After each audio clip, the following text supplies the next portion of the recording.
Hello guys, আমার নাম আরিফিন। আমি ট্রাভেল বাট বোরান থেকে আপনাদের সবাইকে স্বাগতম জানাচ্ছি।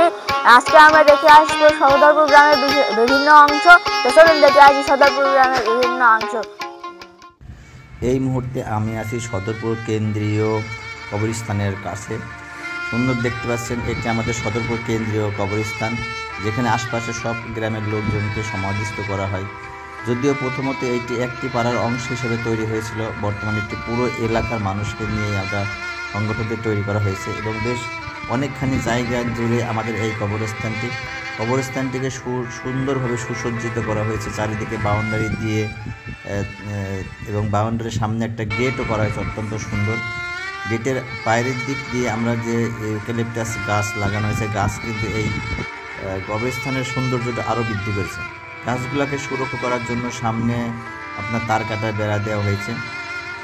ভিতরে একটি আপনার জানাজার জন্য সুন্দর একটি মাঠ আছে। মাঠটাকে আমরা টাইলস দিয়ে সুন্দরভাবে একটা পরিপাটি করা হয়েছে, যাতে কোনো বর্ষা বাদল জনের জানাজার জন্য বিঘ্নিত না হয়। যাই হোক, সব মিলে আমাদের অত্যন্ত সুন্দর এবং পরিপাটি একটি কবরস্থান, সুরক্ষিত এবং সুন্দর একটা কবরস্থান। এরপরে আমরা যাব সদরপুর কেন্দ্রীয় জামে মসজিদের দিকে। চলুন ঘুরে দেখি সদরপুর কেন্দ্রীয় জামে মসজিদ।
এই মুহূর্তে আমি আছি সদরপুর কেন্দ্রীয় মসজিদের সামনে।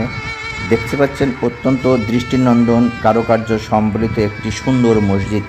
এটি আমাদের সদরপুর গ্রামের সবচেয়ে সুন্দর এবং আকর্ষণীয় একটি মসজিদ। এই মসজিদটি আমাদের সদরপুর গ্রামের কেন্দ্রীয় জামে মসজিদ। আশেপাশে যদিও কিছু ছোটোখাটো মসজিদ আছে, তার ভিতরে এইটা হচ্ছে সবচেয়ে বড় এবং দুতলা বিশিষ্ট একটি কেন্দ্রীয় মসজিদ। এই মসজিদে কয়েক হাজার লোক একই সাথে নামাজ পড়তে পারে। অত্যন্ত দৃষ্টিনন্দন একটি গেটও আছে এই মসজিদে। সময় পেলে একদিন আপনাদেরকে পুরো মসজিদটি ঘুরিয়ে দেখানোর চেষ্টা করব। কে কে এই মসজিদে নামাজ পড়েছেন তা অবশ্যই কমেন্টসের মধ্যে জানাতে ভুলবেন না। দেখা হচ্ছে নতুন ভিডিওতে। আল্লাহ হাফেজ।